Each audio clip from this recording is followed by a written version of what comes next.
Assalamualaikum warahmatullahi wabarakatuh. Apa kabar anak-anakku sekalian? Alhamdulillah baik semua.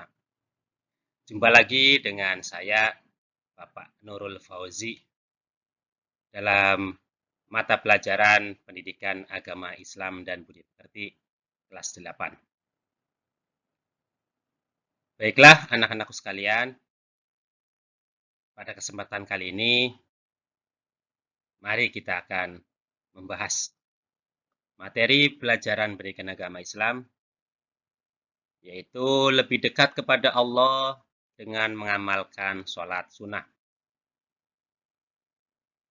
Sholat sunnah itu apa saja, bagaimana pelaksanaannya, kemudian apa hikmah dari sholat sunnah itu. Mari kita bahas bersama. Kita awali dengan membaca Bismillahirrahmanirrahim.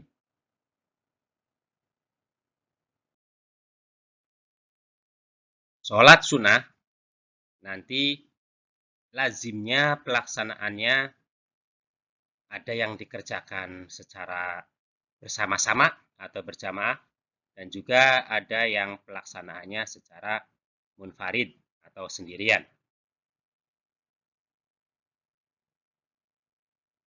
Yang mana sholat sunnah itu sendiri merupakan sholat tambahan yang penting untuk diperhatikan kedudukannya. Selanjutnya, untuk dilaksanakan semampu kita. Karena nanti ada kasus di mana kita akan mendahulukan yang wajib daripada yang sunnah. Misalkan seperti ini kasusnya. Saya mau melaksanakan sholat Jumat. Pada suatu ketika saya datang ke masjid terlambat. Di saat yang sama, khotib menyampaikan khotbah hampir selesai pada khotbah yang kedua. Otomatis saya melaksanakan sholat sunnah. Tentunya sholat sunnah tahiyatul masjid tidak mungkin saya lakukan, karena akan ketinggalan nanti sholat wajibnya, sholat Jumatnya. Sehingga nanti saya tidak melaksanakan sholat tahiyatul masjid. Namun ada alternatif yang sebagai penggantinya, yaitu membaca tasbih 3 kali. Itu subhanallah walhamdulillah wala ilaha illallah Allahu akbar wala haula wala quwata illa billahil azim. Itu dibaca 3 kali, baru kita nanti duduk sebagai penghormatan kepada masjid. Sholat tahiyatul masjid kita ganti dengan membaca tasbih.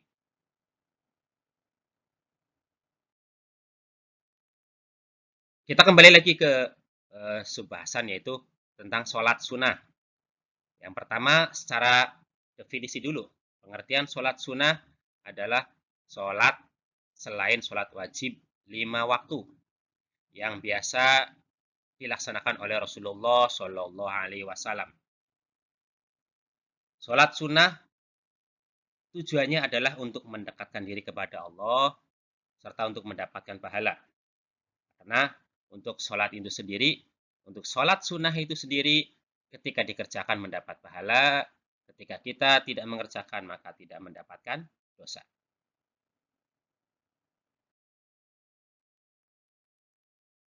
Anak-anakku sekalian yang saya banggakan, kita masuk ke macam-macam sholat sunnah. Sholat sunnah ada yang pelaksanaannya atau dilakukan dengan berjamaah, dan ada pula yang dilakukan sendiri atau munfarid. Untuk sholat sunnah yang dilakukan secara berjamaah, yaitu sholat sunnah yang dilakukan bersama-sama dengan salah satu menjadi imam dan yang lainnya menjadi makmum. Sedangkan untuk sholat sunnah yang dikerjakan secara munfarid, ya tentunya dilakukan sendiri-sendiri. Kemudian ada pula jenis sholat sunnah yang bisa dilakukan secara berjamaah atau boleh dilakukan secara berjamaah dan juga boleh dilakukan secara sendiri-sendiri atau munfarid. Apa sajakah macam sholat sunnah tersebut? Yang pertama, kategori atau jenis sholat sunnah yang dikerjakan secara berjamaah. Yang pertama adalah ada sholat Idain. Sholat Idain adalah sholat Idul Fitri dan Idul Adha. Hukumnya sunnah, sehingga dinamakan sholat sunnah Idain, Idul Fitri dan Idul Adha. Yang kedua, jenis sholat sunnah yang dikerjakan secara berjamaah adalah sholat istisqa atau sholat untuk memohon hujan, meminta hujan. Yang ketiga ada sholat khusuf dan sholat khusuf. Kalau khusuf berarti sholat sunnah gerhana matahari. Kalau khusuf, sholat sunnah gerhana bulan. Anak-anak sekalian, selanjutnya untuk jenis atau macam sholat sunnah yang dikerjakan sendiri atau pelaksanaannya secara munfarid. Yang pertama adalah sholat sunnah rawatib. Apa itu sholat sunnah rawatib? Sholat sunnah rawatib adalah sholat sunnah yang mengiringi sholat wajib 5 waktu. Sholat yang mengikuti sholat wajib 5 waktu. Bisa mengikuti atau mengiringi sebelum dan sesudah sholat wajib 5 waktu. Kalau sebelum, berarti namanya sholat sunnah qobliyah. Yang sesudah sholat wajib 5 waktu, dinamakan sholat sunnah ba'diyah. Itu pelaksanaannya secara sendiri atau munfarid. Sholat sunnah yang pelaksananya secara sendiri atau munfarid yang kedua adalah sholat tahiyatul masjid. Apa itu sholat tahiyatul masjid? Yaitu sholat untuk menghormati masjid. Kalau kita logikakan, kita jangankan kepada Allah, kepada sesama manusia saja, kita punya etika. Masuk ke rumah teman misalkan, kita masuk langsung duduk di ruang tamu, akal kita tidak masuk, itu adalah sebuah tindakan ataupun perilaku yang tidak sopan. Masuk rumah orang, langsung duduk di ruang tamu. Sama halnya kita ketika masuk ke masjid, Baitullah, rumah Allah. Tentunya tidak pantas kalau kita langsung duduk, sehingga agama mengajarkan untuk melakukan sholat sunnah tahiyatul masjid. Sholat sunnah 2 rakaat. Ada keadaan tertentu di mana kita tidak sempat melakukan sholat tahiyatul masjid. Seperti waktu di awal tadi saya sampaikan, ada seorang khotib sholat Jumat. Saya ada sebab sehingga datang terlambat, maka saya akan mengerjakan sholat tahiyatul masjid. Tidak mungkin saya lakukan, karena khotib sudah hampir selesai. Sehingga saya melakukan alternatif sholat tahiyatul masjid, yaitu bisa diganti dengan membaca tasbih 3 kali. Yaitu subhanallah walhamdulillah wala ilaha illallah Allahu akbar wala haula wala quwata illa billahil aliyil azim. Dibaca 3 kali, nanti baru kita duduk di dalam masjid. Itu adalah sebuah etika atau sebuah tata krama kita kepada Allah. Yang ketiga adalah sholat sunnah yang pelaksanaannya dengan sendiri atau munfarid, yaitu sholat istikharah. Sholat istikharah itu sholat untuk menentukan dari berbagai macam pilihan, entah itu 2, 3, dan sebagainya. Kita masih menemukan kebingungan. Misalkan, satu contoh, setelah SMP, kita akan melanjutkan ke SMA, atau ke SMK, atau ke lembaga kursus, kita masih bingung. Kita bisa melakukan sholat istikharah untuk memantapkan hati kita melanjutkan ke sekolah mana yang kita yakin akan hati kita, sehingga harapannya tidak sampai kecewa misalkan, atau harapan besarnya adalah diridhoi oleh Allah. Kita bisa melakukan sholat istikharah. Ataupun untuk kasus yang lainnya, intinya sholat istikharah itu untuk menentukan sebuah pilihan yang tepat buat kita atas petunjuk dari Allah. Yang ketiga, ada sholat sunnah yang pelaksanaannya boleh dilakukan secara berjamaah dan boleh juga dilakukan secara sendiri atau munfarid. Apa saja anak-anakku sekalian? Yaitu yang pertama, sholat tarawih. Boleh dilakukan berjamaah yang ramai, kita mengerjakan tarawih di masjid, di musola, di sekitar rumah kita. Dan juga boleh kita mengerjakan sendirian di rumah. Kalau ada udzur syar'i ya, kita bisa mengerjakan sendirian juga boleh. Sholat witir juga sama, boleh dikerjakan secara berjamaah dan boleh sendirian. Begitu juga sholat tasbih, sholat hajat, tahajud, dan sholat duha. Itu boleh berjamaah dan boleh dilakukan secara sendirian. Selanjutnya, anak-anak sekalian, untuk kategori sholat sunnah hari raya Idul Fitri atau hari raya Idul Adha, yang mana pelaksanaannya dikerjakan secara berjamaah, yaitu sholat Idul Fitri itu sendiri hukumnya sunnah mu'akkad. Kita tentunya sudah tahu istilah sunnah mu'akkad adalah sunnah yang sangat ditekankan, sunnah yang sangat dianjurkan.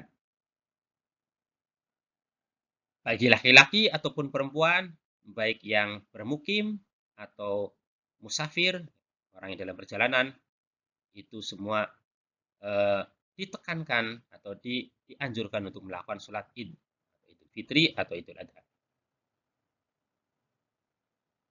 Sholat hari raya ada dua macam tadi ya, ada Idul Fitri yaitu tanggal 1 Syawal dan Idul Adha tanggal 10 Dzulhijjah. Atau biasanya disebut sholat hari raya kurban ya, Idul Adha hari raya kurban tanggal 10 Dzulhijjah. Yang ketiga yaitu untuk waktu pelaksanaan sholat id itu sendiri dimulai dari terbitnya matahari sampai matahari condong ataupun sampai masuk waktu zuhur.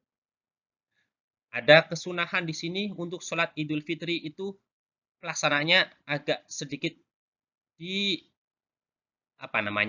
agak sedikit siang kalau Idul Fitri. Agak sedikit siang. Maksudnya untuk memberikan kesempatan bagi jamaah yang tadi malam belum melakukan zakat fitrah bisa melakukan di pagi hari sebelum pelaksanaan sholat id. Sehingga kesunahan sholat id itu agak diakhirkan. Tujuannya adalah untuk memberikan kesempatan bagi para warga yang belum melaksanakan zakat fitrah. Lain halnya dengan Idul Adha, itu sebaliknya, yaitu agak diajukan atau dipercepat. Karena setelah Idul Adha, umumnya lingkungan akan mengadakan kegiatan kurban. Sehingga supaya waktu lebih efisien, sholat Idul Adha lebih awal dibanding sholat Idul Fitri. Selanjutnya, anak-anak sekalian, untuk cara mengerjakan sholat Iddain atau Idul Fitri dan Idul Adha. Yang pertama, kita berangkat ke masjid atau ke lapangan. Kesunahannya kita memakai wewangian karena kita akan bertemu dengan masyarakat ataupun saudara kita. Sehingga ada rasa nyaman, nuansanya tidak pantaslah, suasananya pantas kita bertemu dengan orang-orang di masjid dengan yang rapi, pakaian rapi, ya, dengan memakai wangi-wangian. Yang kedua, mengerjakan 2 rakaat sholat sunnah tahiyatul masjid.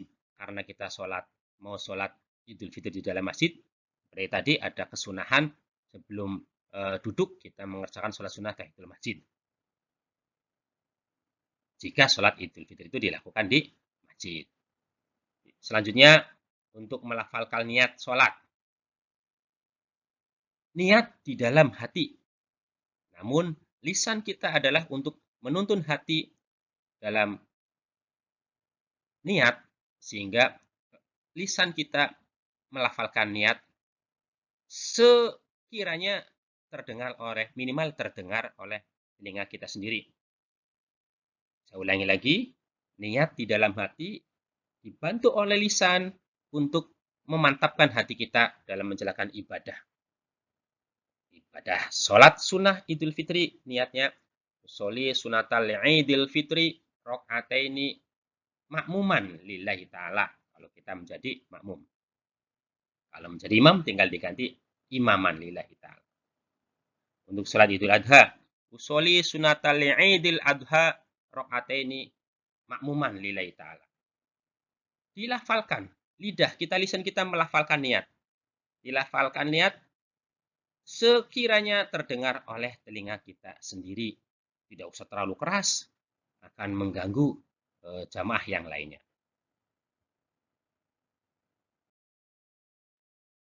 Selanjutnya pada rakaat pertama untuk pelaksana sholat Idul Fitri ataupun Idul Adha, setelah niat takbiratul ihram dan membaca doa iftitah.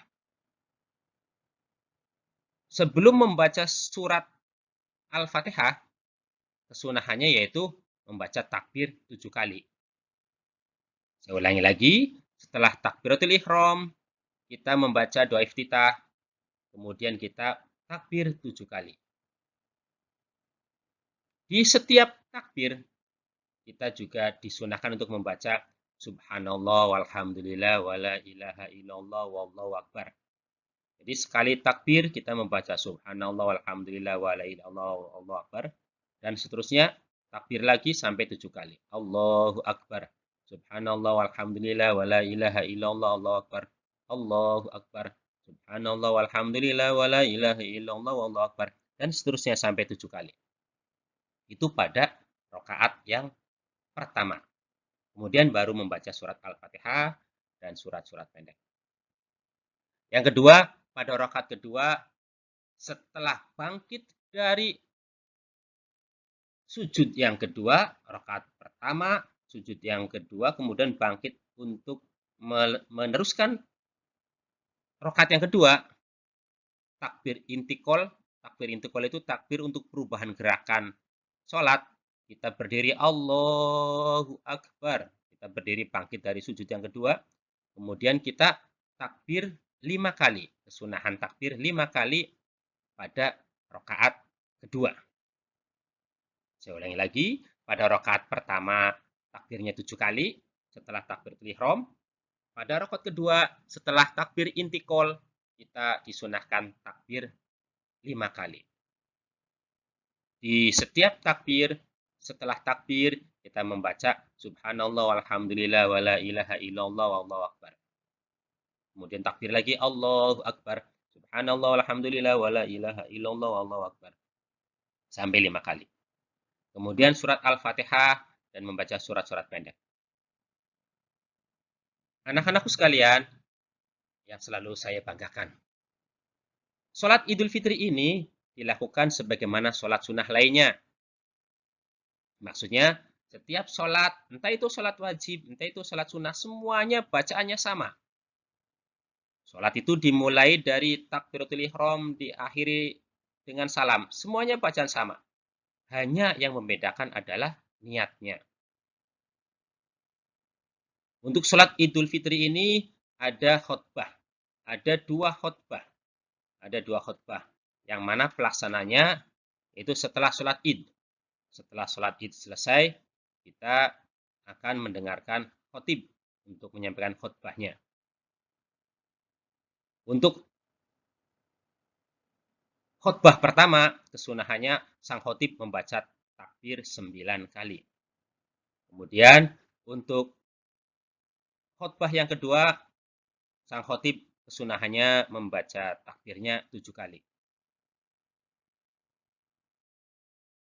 Kemudian biasa setelah takbir, memuji Allah dengan membaca hamdalah, alhamdulillah, membaca syahadat, asyhadu alla ilaha illallah, membaca sholawat, berwasiat takwa, dan sebagainya. Itu adalah rukun-rukunnya khutbah. Sang khotib harus menyampaikan itu semua. Baru nanti isi materi dari khutbah itu sendiri. Selanjutnya untuk kategori sholat sunnah yang dikerjakan secara berjamaah. Yang kedua setelah sholat Idain, Idul Fitri, Idul Adha adalah sholat istisqa. Sholat istisqa adalah sholat untuk meminta hujan. Saya ulangi lagi, sholat istisqa adalah sholat yang dikerjakan untuk meminta hujan. Untuk waktu pelaksanaan sholat istisqa pada saat adanya kekeringan dan kekurangan air atau kemarau panjang, itu kita disunahkan untuk melakukan sholat istisqa atau meminta hujan. Untuk cara pengerjaannya bagaimana? Yang pertama, yaitu ada puasa 4 hari sebelum mengerjakan sholat istisqa, kita hendaknya melakukan puasa sunnah 4 hari. Pada hari yang keempat, dalam posisi kita masih berpuasa, kita atau masyarakat berkumpul di tanah lapang untuk melakukan sholat istisqa. Pakaian juga kesunahan dalam sholat istisqa adalah menggunakan pakaian seadanya. Yang penting suci dan rapi. Tidak ada adzan dan iqamah dalam pelaksanaan sholat istisqa. Kemudian sholat 2 rakaat dimulai sebagaimana sholat biasa yang dipimpin oleh seorang imam. Setelah sholat dilanjutkan dengan khutbah dan hendaklah dimulai dengan memohon ampun kepada Allah. Di khutbah diawali dengan istighfar. Istighfar. Astagfirullahaladzim. Alladzi la illa huwal hayyul qayyum wa atubu ilaih. Istighfar 9 kali pada khutbah yang pertama. Dilanjutkan dengan puji-pujian, membaca Alhamdulillah, kemudian syahadat, kemudian membaca sholawat, lalu khotib memberikan nasihat-nasihat atau pesan takwa dan sebagainya. Pada khutbah kedua dimulai dengan memohon ampun atau istighfar 7 kali. Saya ulangi lagi, untuk khutbah yang pertama yaitu istighfarnya 9 kali. Untuk khutbah yang kedua, membaca istighfarnya sang khotib 7 kali. Setelah selesai, imam dan hadirin memanjatkan doa. Imam dan para jamaah memanjatkan doa kepada Allah dalam berdoa sambil mengangkat tangan, menengadahkan ke langit tangan kita dengan merendahkan diri dan menghadap kiblat. Itu untuk pelaksanaan sholat istisqa. Anak-anakku sekalian, yang selanjutnya sholat sunnah yang lazimnya dikerjakan secara berjamaah. Yang ketiga adalah sholat gerhana. Sholat gerhana di sini bisa mencakup gerhana matahari dan juga gerhana bulan. Sholat sunnah gerhana adalah sholat yang dikerjakan karena adanya peristiwa gerhana.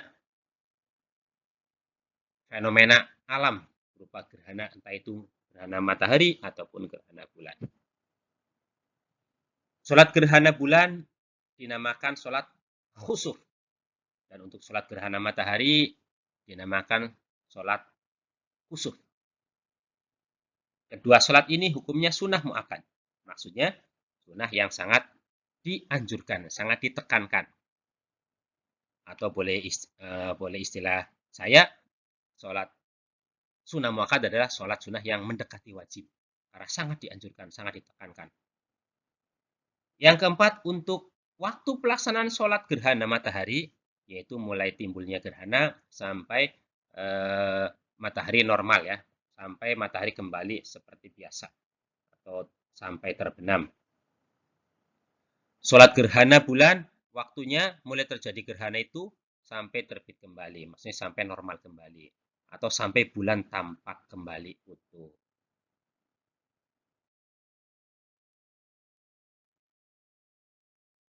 Untuk tata cara pelaksananya atau kaifiyahnya, tata cara pelaksanaan sholat gerhana.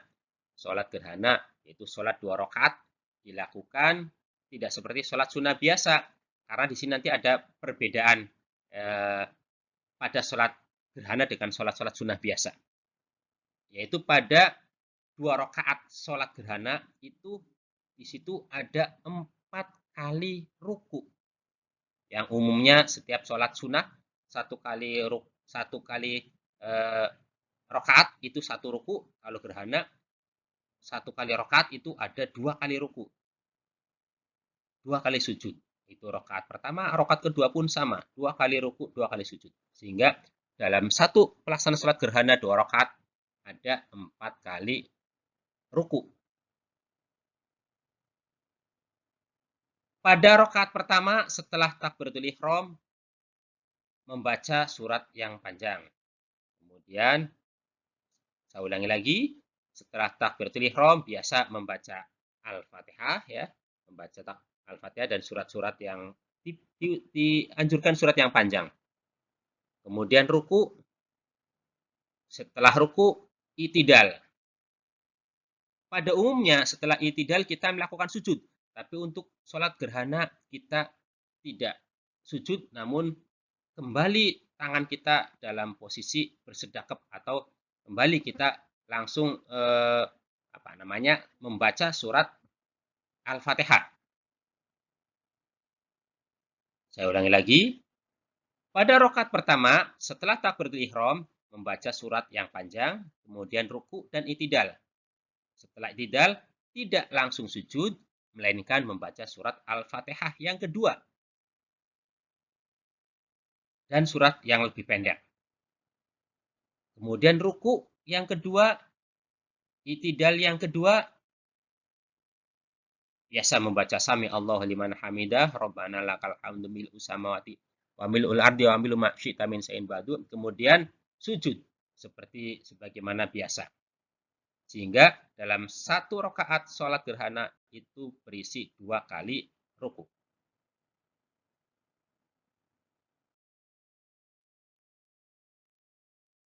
Sholat gerhana, cara melakukan sholat gerhana pada rakaat kedua sama halnya dengan pada saat rakaat pertama. Pada sholat gerhana bulan, bacaan imam dinyaringkan atau jahar. Dalam pelaksanaan sholat gerhana matahari, bacaan imam tidak dinyaringkan atau siri.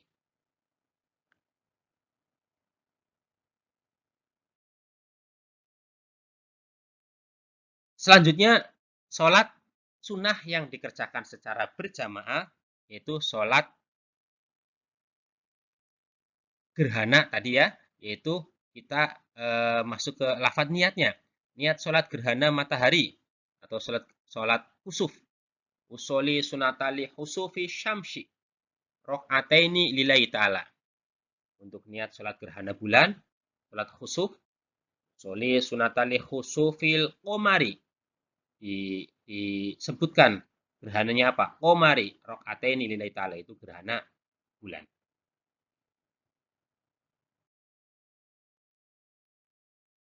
Selanjutnya, sholat tarawih. Sholat tarawih adalah kategori sholat sunnah yang bisa dikerjakan secara berjamaah dan bisa juga dikerjakan secara sendirian atau munfarid. Bisa berjamaah di musola atau di masjid dan juga bisa dilaksanakan sendiri-sendiri atau di rumah ya sendirian. Sholat tarawih adalah sholat yang dikerjakan pada waktu malam di bulan Ramadan.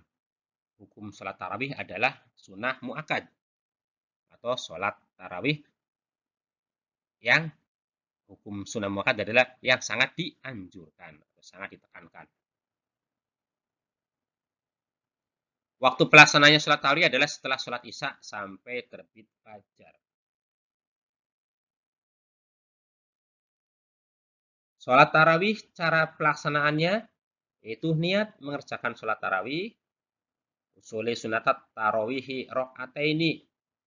Imaman kalau jadi imam, kalau jadi imamu ya makmuman lillahi ta'ala.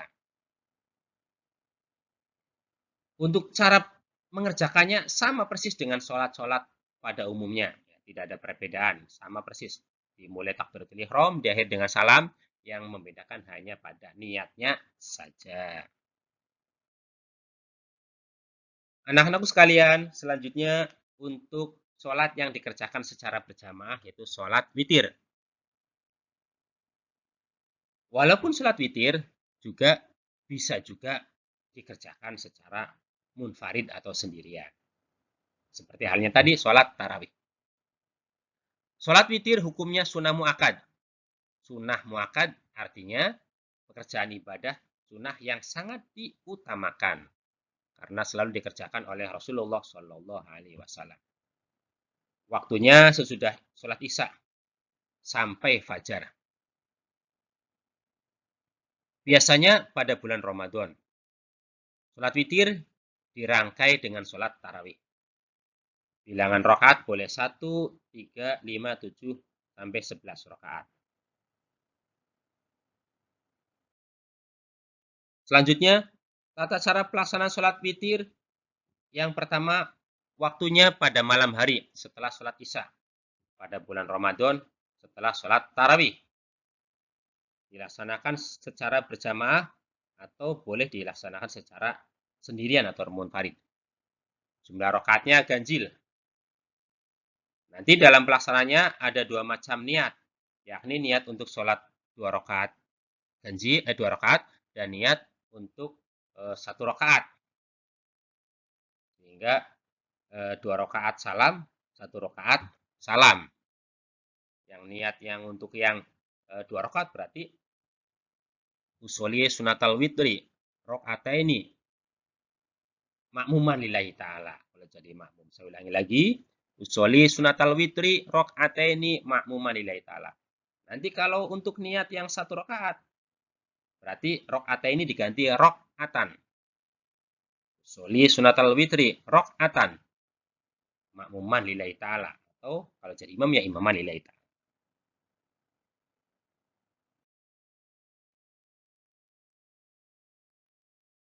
Nah, untuk niat sholat witir 2 atau 1 rakaat. Ada, saya ulangi lagi, ada usolli sunatal witri rakaataini. Bedanya di situ, rakaataini. Yang imaman atau makmuman itu nanti tergantung situasi kondisi kita ya. Saya berniat mengerjakan sholat witir 2 rakaat. 2 rakaat. Rakaataini 2 rakaat. Nanti kalau yang 1 rakaat berarti rakaat ini diganti rakaatan, rakaatan. Sholli sunatal witri rakaatan makmuman lillahi ta'ala kalau kita jadi makmum. Selanjutnya ada sholat sunnah munfarid. Tadi kita sudah membahas sholat sunnah berjamaah yang pelaksanaannya dengan cara berjamaah. Yang kedua sekarang adalah sholat sunnah yang pelaksanaannya secara munfarid atau sendirian. Apa saja anak-anak sekalian untuk jenis sholat sunnah munfarid ini? Yang pertama, kita secara definisi dulu. Untuk sholat sunnah munfarid adalah sholat sunnah yang cara mengerjakannya tidak disunahkan dilakukan dengan berjamaah. Sholat sunnah munfarid tersebut adalah sholat, saya ulangi lagi, sholat sunnah tersebut adalah sholat rawatib. Sholat rawatib, sholat tahiyatul masjid, dan sholat istikharah. Itu adalah sholat sunnah yang dikerjakan secara sendirian atau munfarid. Ada sholat tasbih, sholat hajat dan sholat duha dan sholat tahajud. Itu juga pelaksana sendirian. Walaupun untuk sholat tasbih, hajat, duha, dan tahajud boleh dilaksanakan secara berjamaah. Saya ulangi lagi. Khusus untuk sholat tasbih, hajat, duha, dan tahajud itu pelaksanaannya secara munfarid.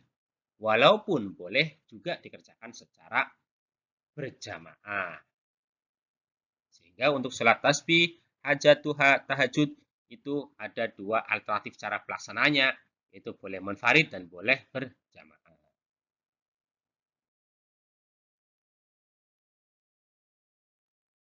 Sholat sunnah munfarid.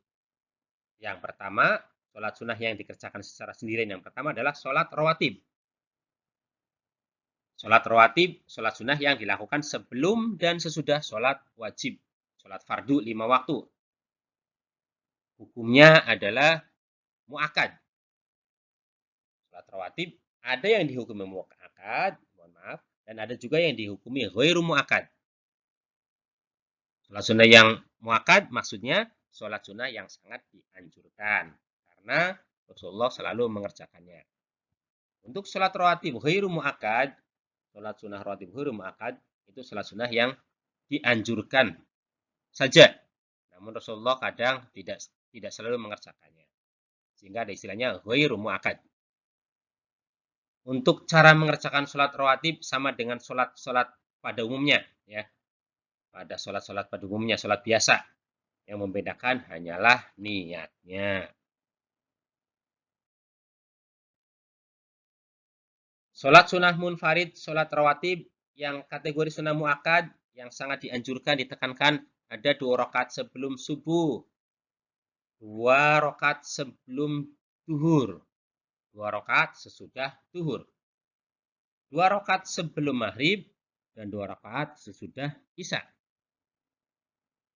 Untuk kategori sholat sunnah yang ghairu muakkad, itu nanti ada 2 rakaat sebelum zuhur. Jadi tambahan. Tadi 2 rakaat sebelum zuhur itu muakkad. Ditambah lagi ada lagi 2 rakaat sebelum zuhurnya yang ghairu muakkad. Kemudian ada 2 rakaat sesudah zuhur, itu juga ghairu muakkad. 4 rakaat sebelum asar, 2 rakaat sebelum maghrib, dan 2 rakaat sebelum isya itu kategori sholat sunnah ghairu muakkad. Contoh niat sholat sunnah rawatib yang sebelum subuh, berarti usolli qobliyatan subhi rakaataini sunatalillahi ta'ala, atau yang biasa umum kita lafadzkan yaitu usolli sunatas subhi rakaataini qobliyatan lillahi ta'ala. Saya ulangi lagi, usolli sunatas subhi rakaataini qobliyatan lillahi ta'ala. Untuk sholat sunnah sebelum zuhur, usolli sunata zuhri rakaataini qobliyatan lillahi ta'ala. Sholat sunnah sebelum fardu, maka niatnya qobliyah. Kalau sholat sunnah sebelum isya, sholat sunnah, saya ulangi lagi, sholat sunnah sebelum fardu, maka niatnya qobliyah. Sedangkan sholat sunnah setelah sholat fardu, maka niatnya ba'diyah. Anak-anakku sekalian yang selalu saya banggakan, untuk sholat sunnah munfarid selanjutnya adalah sholat sunnah duha. Walaupun pada umumnya ada juga yang mengerjakan sholat duha secara berjamaah, itu pun boleh, ya.